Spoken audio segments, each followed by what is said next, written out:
শনিদেব নাম শুনলেই আমরা সকলে আঁতকে উঠি বা ঘাবড়ে যাই। অনেকেই বলেন শনিদেব যাকে দেয় প্রচুর দেয়, আবার যার কাছ থেকে নেয় সব নিয়ে নেয়।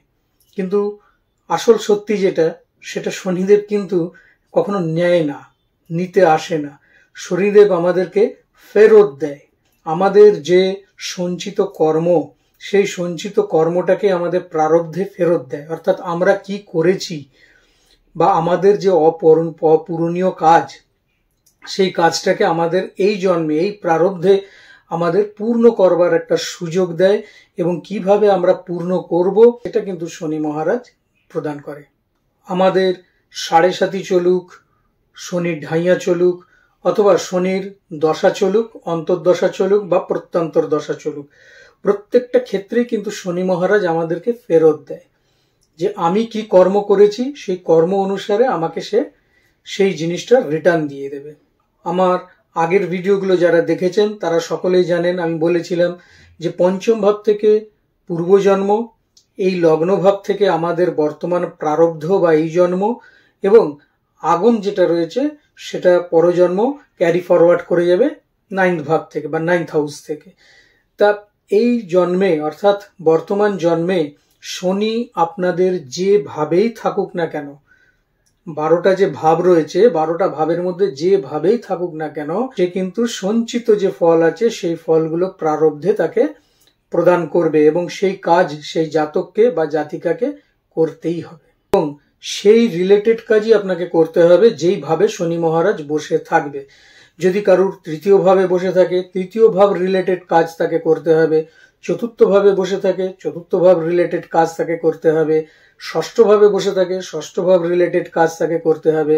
সেই কাজ আপনার পছন্দ হোক বা না হোক, সেই কাজে আপনি অ্যাপ্রিসিয়েট হন চাই না হন, আপনাকে কিন্তু সেই কাজ করতেই হবে। এটাই হচ্ছে শনি মহারাজের মেন খেলা। নমস্কার, আমি সুজিত পাঠক।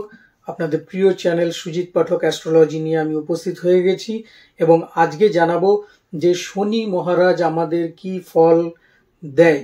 যে ফেরত দেওয়ার কথা বলছি, সেটা কি ফল ফেরত তিনি দেন, তাতে শনির সাড়ে সাতি কি ফল দিতে পারে, বা শনির ঢাইয়া কি ফল দিতে পারে, বা দশা অন্তর্দশাই বা কি ফল দিতে পারে, সেই নিয়েই আজকের আলোচনা।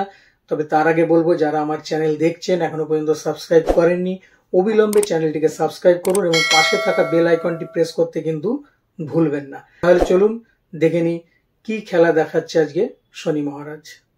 শনি মহারাজ আমাদের যে বার্থ চার্ট আছে, এই বার্থ চার্টে যেখানেই থাকুক না কেন, সেই জায়গার ফল আমাদেরকে ফেরত দেয় বা দান করেন, এবং শনি মহারাজ যেখানে থাকে সেই জায়গা নিয়ে কম বেশি ইনফিরিয়রিটি বা আমাদের ভেতরে একটা হীনমন্যতা কাজ করে, এবং যেখানে যেখানে থাকবে সেখানেই চিন্তা করবেন যে পূর্বজন্মে আপনার সেই কাজ অপূরণীয় ছিল বলেই কিন্তু এই জন্মে আপনাকে সেই কাজ শনি মহারাজ করাবে। তাতে কিন্তু আপনার পছন্দের কোনো জায়গা থাকবে না।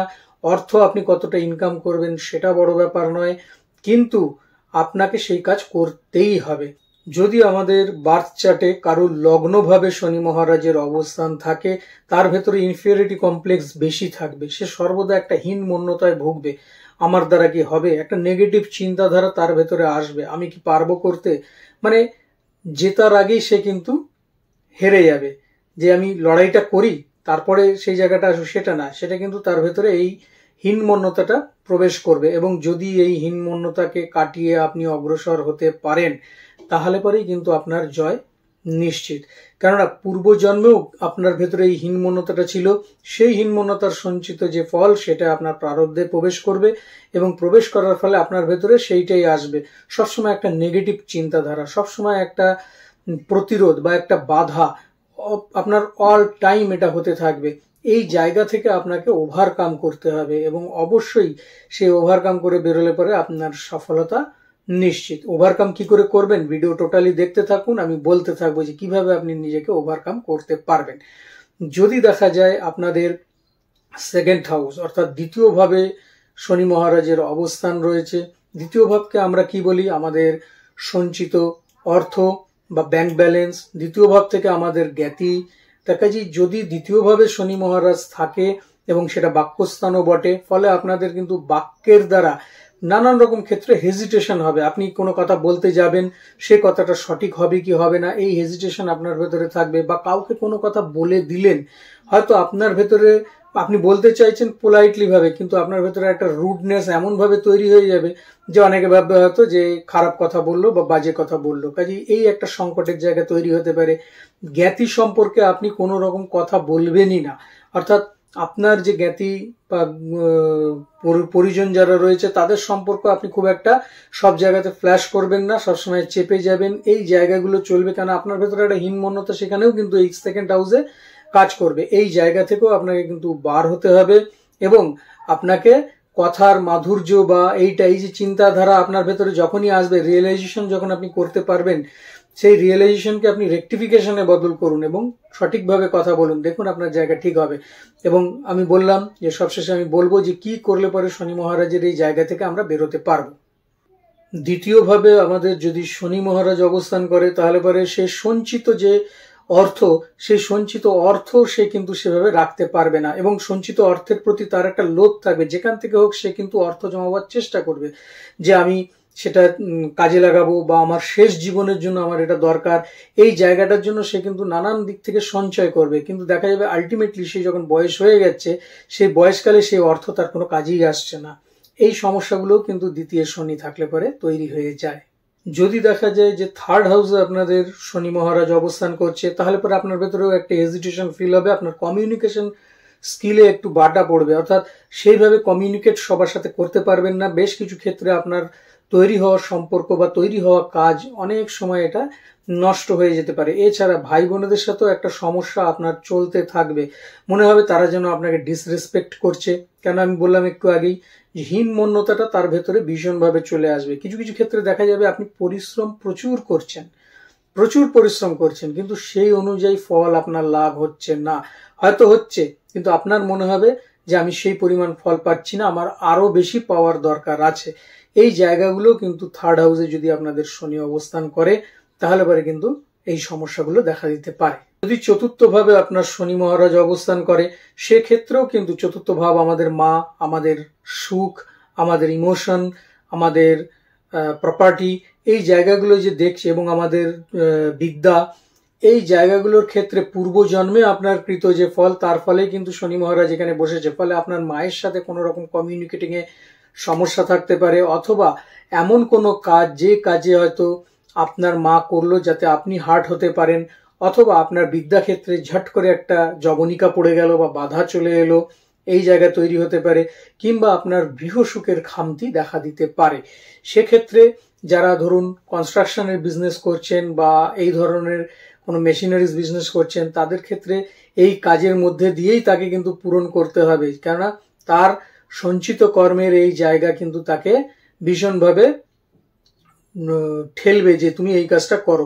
এই কাজে আপনি কত অর্থ পেলেন সেটা বড় কথা না, এই কাজে আপনি কতটা রেসপেক্ট পেলেন সেটা বড় কথা না, কিন্তু আপনাকে কাজ এটা করতে হবে এবং কোনো না কোনো ভাবে ইমোশন এতে আপনার জড়িয়ে থাকবে। এই ইমোশনকে রোখাও আপনার পক্ষে একটু সমস্যা হবে।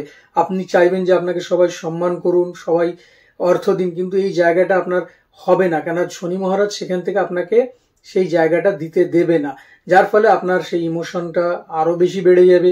চেষ্টা করতে হবে যে ইমোশনকে আমার দূরে রেখে তারপরে কাজগুলোকে করতে হবে।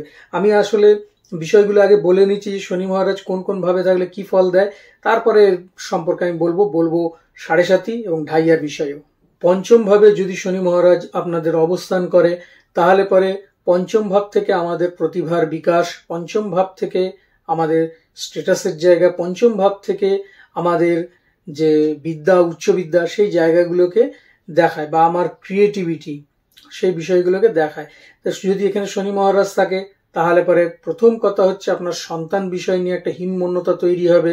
দ্বিতীয়ত আপনার যে প্রতিভা, সেই প্রতিভার সঠিক মূল্যায়ন হবে না বা সঠিক বিকাশ আপনি সেভাবে করতে পারবেন না চেয়েও। কেন আপনি চিন্তা করবেন যে আপনার একটা ভালো গুণ আছে, আপনার একটা ক্রিয়েটিভিটি আছে, আপনি ভালো ছবি আঁকেন বা ভালো গান করেন, কিন্তু সব জায়গায় গিয়ে আপনি সেটা এক্সপোজ করতে পারছেন না, কারণ আপনার ভেতরে একটা হেজিটেশন ফিল হবে।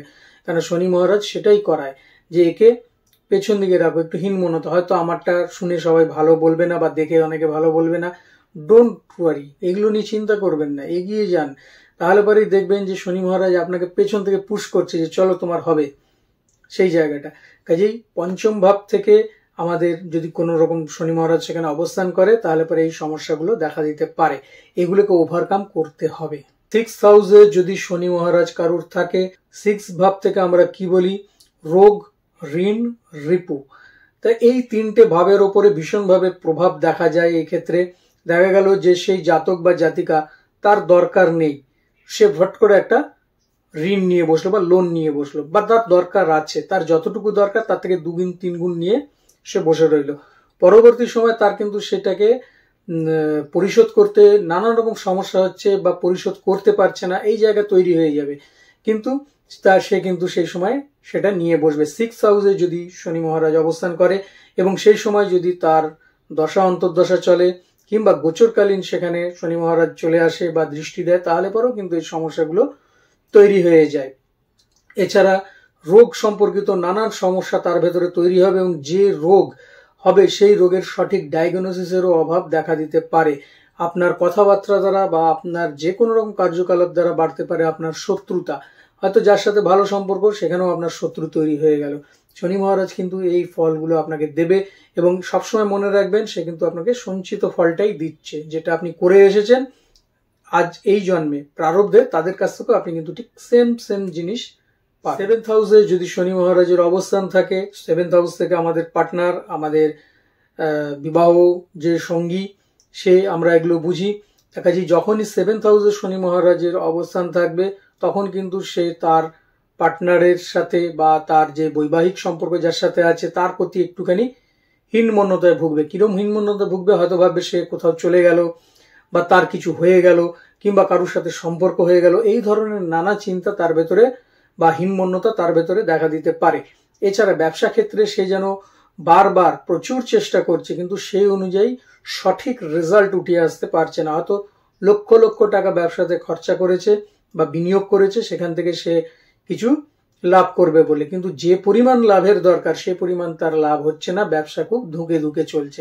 এই সমস্যাও কিন্তু দেখা দিতে পারে, কেন পূর্বজন্মেও আপনি কিন্তু এমন কিছু করেছিলেন যে যাতে আপনি সেই সময় হয়তো ব্যবসায়িক ক্ষেত্রে ডেভেলপ করতে চেয়ে কোনো রকম ভাবে কাউকে প্রতারিত করেছিলেন বা কোনো রকম ভাবে কাউকে হার্ট করেছিলেন, যেটা এই জন্মে এসে এই প্রারব্ধে আপনার সেই সঞ্চিত ফলের কার্যকারিতা, যে আপনার যে ব্যবসা সেটা আপনি চেষ্টা করে যাবেন কিন্তু কোনো রকম ভাবে আপনি সেই চেষ্টাকে সফলতার জায়গায় নিয়ে আসতে পারবেন না, মানে চরম সফলতার জায়গায় নিয়ে আসাটা সমস্যা দেখা দেবে।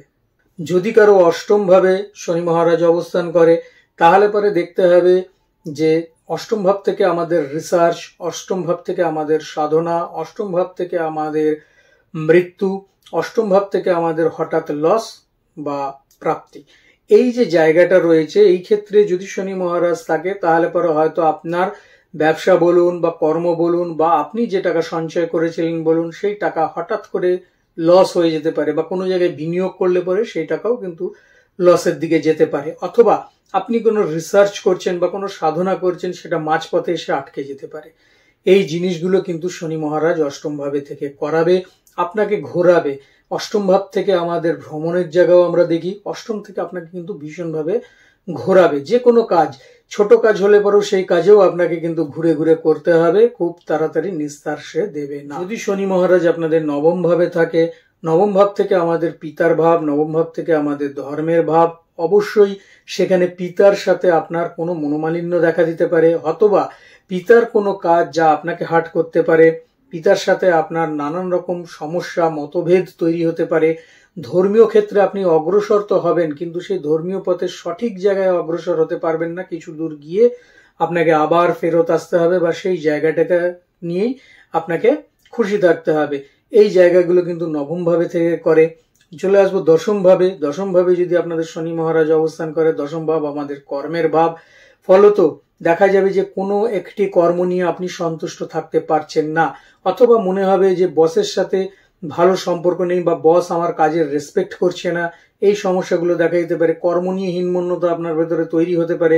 আবার এমনও হতে পারে যে আপনি ভাববেন যে আমাকে প্রচুর পরিমাণে খাটিয়ে নিচ্ছে কিন্তু সেই পরিমাণ স্যালারি আমাকে দিচ্ছে না বা আমার রেসপেক্ট করছে না, এই জায়গাগুলো কিন্তু দশম ভাবে শনি মহারাজ থাকলে আসবে, এবং শনি মহারাজ ওখানে থাকলে পরেও কিন্তু আপনাদের কর্ম পরিবর্তন, বারবার পরিবর্তন, যে এইখানে কাজ করে আমার স্যাটিসফ্যাকশন নেই, আমি অন্য জায়গায় যাই, অথবা আপনি নিজে ভাববেন যে আমি সেইভাবে কর্মের ক্ষেত্রে আমি স্যাটিসফাইড নই, এই জায়গাগুলো তৈরি হবে। যদি 11th হাউসে আপনার শনি মহারাজ অবস্থান করে তাহলে পরে 11th ভাব থেকে আমাদের ইচ্ছা পূরণের জায়গা, 11th হাউস আমাদের বড় ভাই বা বোনের যে জায়গা সেটা, এবং 11th হাউস থেকে আমাদের প্রাপ্তির জায়গা। সেই ক্ষেত্রে শনি মহারাজ থাকলে পরে অর্থ তো আপনার আসবেই, অর্থ আপনি রোজগার করতে পারবেন, কিন্তু কোনো প্রাপ্তি যেটা আপনার লিগালাইজড প্রাপ্তি জায়গা, সেই জায়গা থেকে আপনি বঞ্চিত হতে পারেন, অথবা বড় ভাই বা দাদার সাথে আপনার সম্পর্কের কোনো রকম সমস্যা দেখা দিতে পারে, কিংবা আপনার বহুদিনকার যে ইচ্ছা সেটা বহু পরে পূরণ হতে পারে অথবা নাও হতে পারে, সেই ইচ্ছা মুখের কাছে এসে আটকেও যেতে পারে। এবারে বলবো, যদি আপনার দ্বাদশ ভাবে শনি মহারাজ অবস্থান করে তাহলে দ্বাদশ ভাব থেকে আমাদের খরচের জায়গা, দ্বাদশ ভাব আমাদের হসপিটালাইজেশনের ব্যাপার, দ্বাদশ ভাব থেকে আমাদের বিদেশ ভ্রমণের জায়গা। এইখানে যদি শনি মহারাজ থাকে তাহলে পরে দেখা যেতে পারে আপনাদের বিদেশ ভ্রমণের সবকিছু তৈরি, হয়তো ভিসা পেলেন না, হয়তো এমন হতে পারে যে আপনার শারীরিক যে জায়গা বা কন্ডিশন যেটা হসপিটালাইজড হওয়ার জায়গাই নেই, কিন্তু সেখানে আপনাকে হসপিটালাইজড হতে হলো, অথবা দেখা যাচ্ছে যে আপনি প্ল্যান প্রোগ্রাম করেই এগোচ্ছেন কিন্তু আপনার খরচের জায়গা তৈরি হয়ে যাচ্ছে, আপনার যে কোনো ক্ষেত্র থেকেই আপনার খরচ হচ্ছে এবং ঋণ হয়ে যাচ্ছে। এই জায়গাগুলো কিন্তু দ্বাদশ ভাবে থাকলে শনি মহারাজ সমস্যা তৈরি করে। এবারে যাদের ঢাইয়া চলছে, ঢাইয়া একটা বড় দুঃখজনক জিনিস। সাধারণত চন্দ্র থেকে যদি অষ্টম ভাবে শনি মহারাজের অবস্থান থাকে তাহলে পরে ঢাইয়া হয়। এটা কিন্তু আপনার জন্মকালীন যে চন্দ্র থাকবে সেই চন্দ্র থেকে গোচরকালীন যে শনি থাকবে সেই শনি যদি অষ্টম ভাবে থাকে তাহলে পরেই আপনাদের ঢাইয়া শুরু হবে, এবং এই ঢাইয়া শুরু হলে পরে নানান দিক থেকে বাধা, আর্থিক বাধা, শারীরিক বাধা, সম্পর্ক হানি, নানান রকম সমস্যা কিন্তু তৈরি করে দেবে। তার সাথে সাথে যদি আপনাদের শনির মহাদশা, শনির অন্তর্দশা বা প্রত্যন্তরী দশা চলে তাহলে তো সোনায় সোহাগা। যাদের চলছে তারা নিজেরাই বুঝতে পারছেন যে কি পজিশনে তারা আছেন। এবং শনির সাড়ে সাথী আমরা জানি 7.5 বছর কভার করে বলেই 3টে রাশি শনি 7.5 আমরা বলি, আড়াই আড়াই আড়াই এই করে 3টে সে কমপ্লিট করে। চন্দ্র থেকে চন্দ্রের আগের ঘর, চন্দ্রের ঘর এবং চন্দ্রের পরের ঘর, এই 3টে ঘরে 7.5 তৈরি হয়। তবে একটা জিনিস মনে রাখবেন, ঢাইয়া যেরকম নানান রকম নেগেটিভ ফল নিয়ে আসে, 7.5 কিন্তু সব ক্ষেত্রে নেগেটিভ ফল আনে না।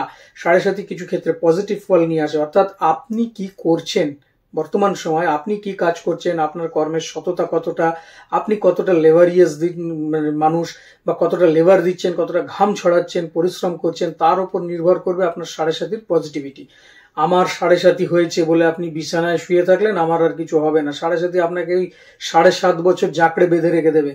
কিন্তু যদি এই 7.5 হয়েছে বলেও আপনি যদি মনে করেন যে না, আমাকে কর্ম আমার ঠিক করতে হবে, কাজ আমি করব, আমার সততা দিয়ে কাজ করে যাব, পরিশ্রম করব, হয়তো সেই মুহূর্তটুকু আপনি পূর্ণ ফল পাবেন না, কিন্তু তার পরের সময়টুকু থেকে আপনি যে ফল পাবেন আপনি নিজেও কল্পনা করতে পারবেন না। কাজে 7.5 নিয়ে ঘাবড়াবার ব্যাপার নেই। 7.5 কিন্তু আপনাকে পজিটিভ রেজাল্ট দেওয়ার জন্য তৈরি হয়। আপনার কৃতকর্মের যে ফল সেটাই 7.5 দেয়, কিন্তু ঢাইয়া আপনাকে কিন্তু কাঁদিয়ে ছেড়ে দেবে। এই হচ্ছে 7.5 বা ঢাইয়ার প্রভাব। আর শনির মহাদশা, শনির অন্তর্দশা, এগুলো যদি আপনাদের জন্মছকে শনি মহারাজের পজিশন যেখানেই থাকুক না কেন, সে যদি নিচস্থ হয়ে যায় বা দ্বিতীয় কোনো গ্রহ দ্বারা কোনো রকম ভাবে এফেক্টেড হয়ে যায়, বা রবি দ্বারা, সবচেয়ে বেশি হচ্ছে রবি দ্বারা যদি এফেক্টেড হয়ে যায় তাহলে পরে সমস্যা কিন্তু সে দেবেই। রবি দ্বারা এফেক্টেড হয়ে গেলে পরে কি করে বুঝবেন? সবার আগে হচ্ছে আপনার মাথার চুল ঝরতে থাকবে। দেখবেন অনেকের মাথার চুল এমনি ঝরে যায়, আলাদা ব্যাপার, কিন্তু অনেকের আছে মাথার চুল প্রচুর থাকে, ঝরতে পারে না। কিন্তু রবির সাথে যদি শনির কোনো এফেক্টেড হয়ে যায়, সেটা গোচরকালীন হতে পারে, আপনার দশা অন্তর্দশাকালীন হতে পারে, অথবা আপনার বার্থ চার্ট অনুযায়ী হতে পারে, তাহলে পরে মাথার চুল ঝরতে থাকবে। আপনি বুঝতেই পারবেন যে শনি মহারাজ আপনার প্রতি কুপিত হয়ে রয়েছে। তো এই জায়গাগুলো থেকে, এই যে আমি টোটাল বিষয়গুলো বললাম, এই জায়গাগুলো থেকে বার করতে গেলে পরে আপনাকে, বা আপনি নিজে যদি বের হতে চান, কি প্রক্রিয়া হচ্ছে মঙ্গল দ্বারা শনির প্রতিকার। অর্থাৎ মঙ্গলকেই কিন্তু কাজে লাগাতে হবে এই শনিকে প্রতিকার করার জন্য। হয়তো বলবেন যে মঙ্গলকেই কেন লাগাতে হবে? মঙ্গল হচ্ছে একটা জোশশালা গ্রহ, অর্থাৎ তার ভেতরে জোশ আছে, তার ভেতরে শক্তি আছে, সে প্রাণবন্ত এবং যে কোনো ক্ষেত্রে সে একটা ওয়ারিয়ার, যোদ্ধা। সে যে কোনো ক্ষেত্রে যুদ্ধ করে এগিয়ে আসে এবং মঙ্গলের যে অধিপতি দেবতা আমরা জানি সেটা বগলামুখী এবং নৃসিংহদেব। আর আমরা হনুমানজি অর্থাৎ বজরংবলীর বারকেও বলি মঙ্গলবার। তাকে যে বজরংবলীকে যদি আমরা তুষ্ট করতে পারি, শনি মহারাজকে শান্ত করতে সময় লাগবে না। তাকে যে বজরংবলীকে তুষ্ট করবেন কি করে? মঙ্গল হচ্ছে যে কোনো ক্ষেত্রে আপনার যে শনির যে ধীরতা বা স্থিরতা তাকে কিন্তু খুব দ্রুততার সাথে কমপ্লিট করাবার চেষ্টা করে মঙ্গল, কেন তার শক্তি, তার যে সাহসিকতা সেটা দিয়ে। তার জন্য কি করতে হয়? আমরা দেখবেন যে তেল দান করি, সর্ষের তেল বা তিলের তেল। তা তিল বা সর্ষে যে পেশাই হয়, সেই পেশাইটা তো যন্ত্রের কারককে, সেটা হচ্ছে মঙ্গল। তা কাজে মঙ্গল দ্বারাই কিন্তু এই কাজটা হচ্ছে। কাজেই আপনি তেল দান করতে পারেন। দ্বিতীয়ত হচ্ছে যে আপনি খালি পায়ে, যদি খালি পায়ে সম্ভব না হয় তাহলে পরে ভূমিতে হাঁটুন, মাটিতে হাঁটুন, মাঠে বা রাস্তায় হাঁটুন। কেননা মঙ্গল হচ্ছে আমাদের ভূমিকারক গ্রহ এবং তার উপরে আপনি যত হাঁটবেন আপনার ক্যালোরি বার্ন হবে, আপনার যে পরিশ্রম হবে সেই পরিশ্রম দ্বারাও কিন্তু আপনি শনির 7.5 বা অন্যান্য যে শনির প্রবলেমগুলো সেগুলোকে আপনি কিন্তু সঠিকভাবে মোকাবেলা করতে সক্ষম হবেন। এছাড়া বজরংবলীর যে পাঠ আছে হনুমান চালিসা, সেটাও আপনারা পাঠ করতে পারেন। অবশ্যই তাতে আপনাদের ভালো রেজাল্ট আসবে। তাহলে বন্ধুরা আজকে এই পর্যন্ত। আগামী দিন আরো আরেকটি কোনো তথ্যমূলক ভিডিও নিয়ে আমি আপনাদের সামনে উপস্থিত হব। ততক্ষণের জন্য সবাই ভালো থাকুন, সুস্থ থাকুন এবং অবশ্যই আমার চ্যানেলের সঙ্গে থাকুন। নমস্কার।